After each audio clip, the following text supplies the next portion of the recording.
अस्सलाम वालेकुम everyone, welcome in my YouTube channel AP बोधशाला।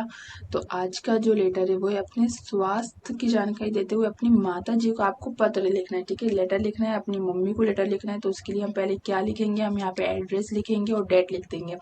फिर इसके बाद जिसको आप लेटर लिख रहे हो वो आ जाएगा पूजनीय माता जी को। सादर चरण स्पष्ट, मैं यहाँ अब पूरी तरह स्वस्थ हूँ एवं अपनी पढ़ाई पर पूरा ध्यान दे रहा हूँ। डॉक्टर के सलाह के अनुसार पानी उबाल कर पीता हूँ, अपने खान पान में भी पूरी सावधानियां रख रहा हूँ। आप सब मेरी चिंता न करते हुए अपने स्वास्थ्य आदि पर विशेष ध्यान दीजिएगा। बिट्टू को स्कूल बराबर भेजिएगा। मैं दशरथ दीपावली अवकाश में घर आऊंगा। पिताजी को मेरा प्रणाम एवं बिट्टू को मेरा प्यार। शेष शुभ।